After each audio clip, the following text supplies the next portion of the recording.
Boa noite, queridos. Boa noite. Hoje eu queria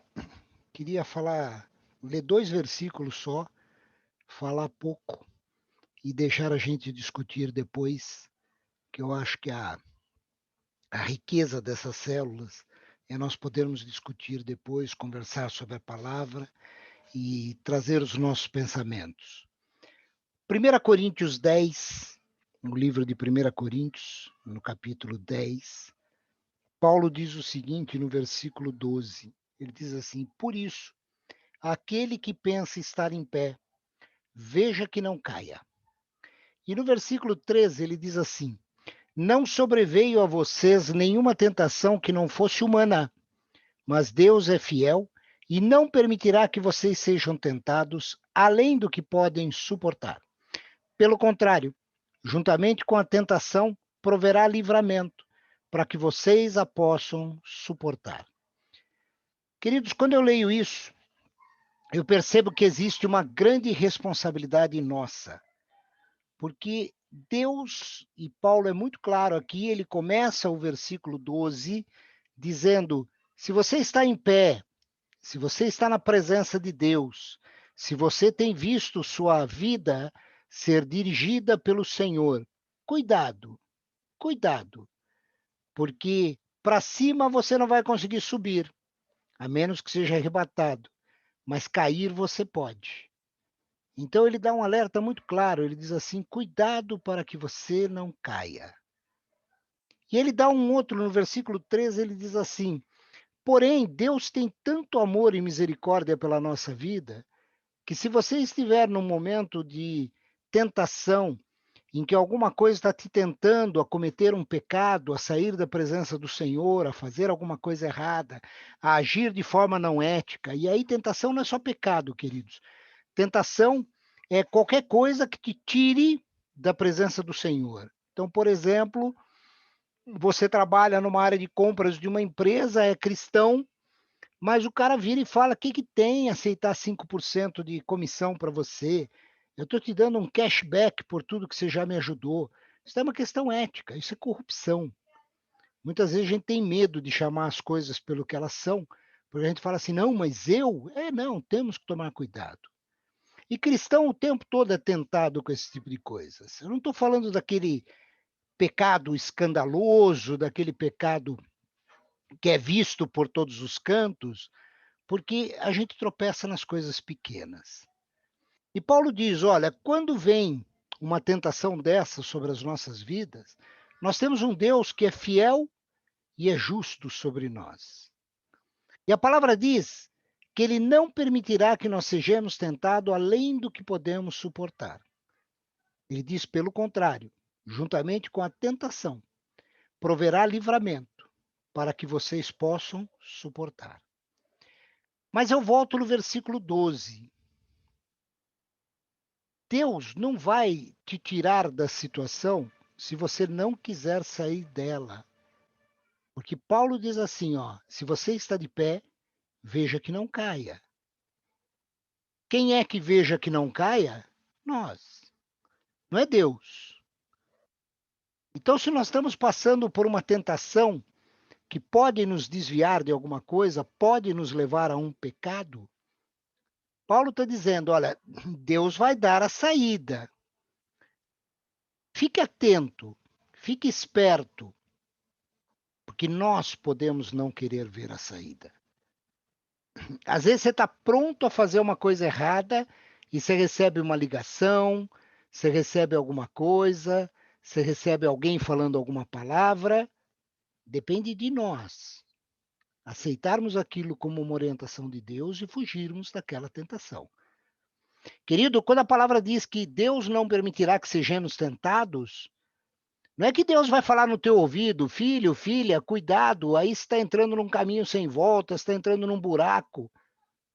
Ele não vai chegar a esse nível, ele vai enviar pessoas para falar conosco.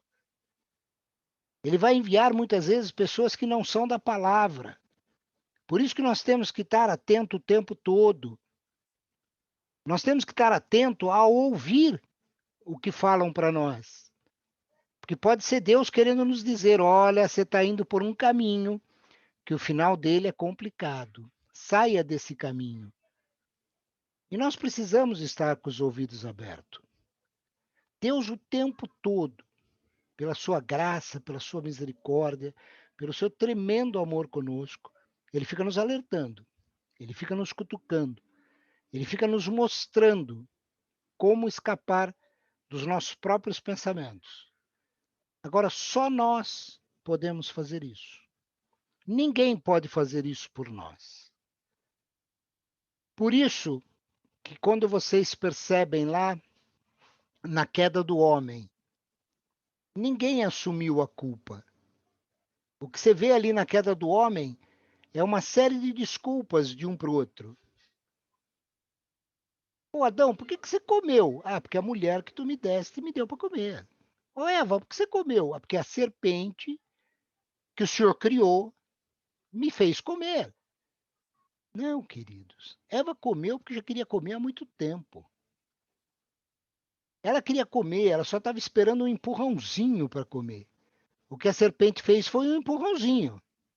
E Adão? Adão, então, já queria comer há muito mais tempo que Eva. Tanto que ele não precisou nem de empurrãozinho. A hora que ele viu o fruto mordido na mão de Eva e viu que ela não tinha morrido, apesar que ele não sabia o que era morrer naquela época, ele falou: vou comer também. Ué, não aconteceu nada com ela. Deus falou que ia acontecer alguma coisa e não aconteceu. Agora, Deus alertou o tempo todo eles: não façam, só daquilo, vocês têm um paraíso inteiro à disposição de vocês. Muitas vezes, como ele faz conosco. Eu estou dando uma vida para vocês, vivam ela como deve ser vivida. E muitas vezes nós optamos por viver de forma diferente, tentar encurtar os nossos caminhos, tentar apressar algumas coisas. E nessas nós podemos quebrar a cara. Mas tem um outro versículo que eu queria ler com vocês, que para mim dá mais instruções ainda de como nós nos precavermos contra essas coisas que se levantam, contra essas tentações que se levantam contra as nossas vidas. Salmo 119, fiquem tranquilos, eu não vou ler ele inteiro. Quem conhece sabe que Salmo 119 é o maior salmo da Bíblia, eu não vou ler ele inteiro. Eu só vou ler os versículos 9, 10 e 11. O versículo 9 do Salmo 119 começa com uma pergunta. Ele começa assim: como pode o jovem manter a sua vida limpa e pura? E na sequência ele responde: vigiando os seus passos de acordo com a sua palavra. E no versículo 10, ele dá, eu não gosto de usar essa questão de receita de bolo, mas ele dá algumas instruções fantásticas para nós. Ele diz assim: eu busco de todo o coração. Em algumas versões, eu busco o Senhor de todo o coração. Não permita que eu me desvie dos seus mandamentos. Suas palavras estão sempre presentes em meu coração para não pecar contra o Senhor. De novo, queridos, é uma decisão nossa. Quem busca de todo o coração e se enche da palavra do Senhor, e se fortifica naquilo que diz a palavra, e faz da palavra o seu código de ética, o seu código de conduta, faz da palavra aquilo que dirige os seus pensamentos, essa pessoa pode entrar na presença de Deus com ousadia e dizer: não permita que eu me desvie dos seus mandamentos. Não permita que eu saia da sua presença. Por quê? Porque as suas palavras estarão sempre presentes no meu coração.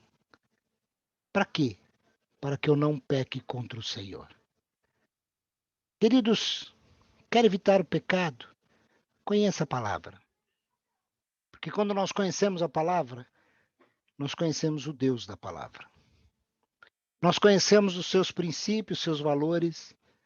Nós passamos a entender quem verdadeiramente é Deus, o que significa o amor dele por nós, o que significa o sacrifício de Jesus na cruz e o que ele permitiu.